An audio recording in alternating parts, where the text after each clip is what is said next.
काव्या की अधूरी दोस्ती। बात उन दिनों की है जब काव्या और श्वेता एक ही स्कूल में पढ़ा करते थे। काव्या पढ़ने में बहुत तेज थी। उसके माता पिता पढ़ने के लिए बाहर भेज दिए। हालांकि श्वेता के पिताजी भी रेलवे में जॉब करते थे, पर उसके अंदर शराब पीने की लत थी। श्वेता अपने शहर में ही पढ़ाई करने लगी। समय बीतता गया और काव्या अपने शहर गर्मियों की छुट्टी में आई।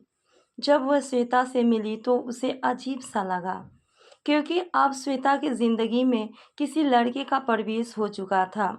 इसकी वजह यह भी थी कि श्वेता के माता पिता अक्सर लड़ा करते थे।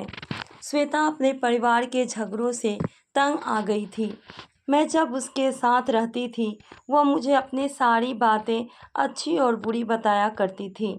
काव्या के जाने के बाद श्वेता अक्सर अकेलापन महसूस करती थी।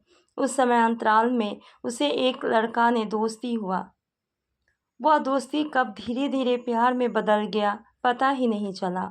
उस लड़के का नाम शेखर था। काव्या ने श्वेता से पूछा, क्या शेखर से शादी कर पाओगी? कहाँ शेखर निम्न जाति का है और तुम उच्च जाति के हो।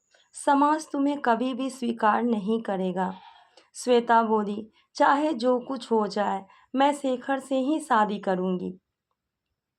काव्या बहुत समझाई, पर श्वेता समझने को तैयार ही नहीं। छुट्टी बीत जाने पर काव्या अपने हॉस्टल चली गई। इधर श्वेता शेखर के साथ घर बसाना चाहती थी। शेखर बोला, घर बसाना मुश्किल है, अभी हम लोग नाबालिग हैं। बोला, श्वेता, अभी अगर शादी करोगी तो तुम्हारे मम्मी पापा तुम्हें जीने नहीं देंगे। लाख समझाने के बावजूद श्वेता अपने जिद पर अड़ी रही। शेखर अंतिम में बोला, ठीक है, चलो शादी कर लेते हैं। फिर एक दिन दोनों ने प्लान बनाकर घर से भाग गए। भागने के बाद दोनों मंदिर में आकर शादी कर लिए, पर शेखर बहुत डरा हुआ था। वह अपने माँ बाप को बोलकर अपने बुआ के घर चला गया। इधर श्वेता के घर वाले काफ़ी परेशान हो रहे थे। श्वेता के मामा जी ठेकेदार थे। उन्होंने शेखर के घर जाकर ऐलान कर दिया, अगर 24 घंटे के अंदर लड़की हमारे घर नहीं आई तो खानदान जलाकर राख कर दूंगा। शेखर के घर वाले काफ़ी परेशान हो गए।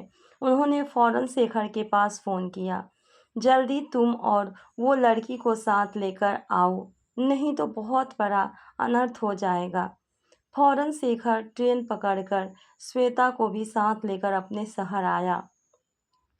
स्टेशन पर खड़ा श्वेता का मामा श्वेता को अपने घर लेकर आया और बोला कि तुम्हें शर्म नहीं आई शादी करते हुए। इतना कहते ही श्वेता के सिंदूर को धो दिया गया और चुन्नी को भी जला दिया गया। काव्या जब सुनी तो फौरन श्वेता के घर आ गई, पर श्वेता चुपचाप शांत एवं उदास थी। ना खाना खाती और ना ही किसी से बात करती। काव्या बहुत समझाई, पर कोई असर ना हुआ। काव्या श्वेता के माँ बाप को भी शांत रहने की कही, आंटी जाने दीजिए, जो हो गया सो हो गया, आप लोग अब दुखी नहीं होइए। कुछ दिनों के बाद श्वेता के माता पिता शहर का घर बेचकर हमेशा के लिए अपने पैतृक गांव चले गए। श्वेता के पिताजी अपना ट्रांसफ़र अपने गांव के पास ही शहर में करवा लिए। काव्या बहुत उदास हो गई, जो सबसे बेस्ट फ्रेंड शहर जाकर छोड़ चुकी थी। एक प्रेम विवाह में दोनों परिवारों को ऐसे बदल दिया जैसे हरी पेड़ हमेशा के लिए मर जाता है। बहुत दिनों के बाद काव्या के दूसरे दोस्त द्वारा पता चला कि श्वेता हमेशा हमेशा के लिए दुनिया छोड़ के जा चुकी है। श्वेता इतनी अच्छी मेरी दोस्त थी कि यह सुन काव्या की आंखों से आंसू की धारा बहने लगी। कुछ महीने बाद शेखर का दूसरा शादी हो गया और अपना जीवन व्यतीत करने लगा। काव्या के पास जब भी श्वेता की बात चलती, काव्या का सबसे ज़्यादा दुख होता कि मैं उसे छोड़कर पढ़ने बाहर क्यों चली गई थी। अगर मैं ना जाती तो मेरी जो दोस्त है वह कभी मुझे छोड़कर इस दुनिया से ना जाती। चैनल को सब्सक्राइब कीजिए अगर वीडियो अच्छी लगी हो, और कमेंट कीजिए, शेयर कीजिए। वीडियो देखने के लिए आपका बहुत बहुत धन्यवाद।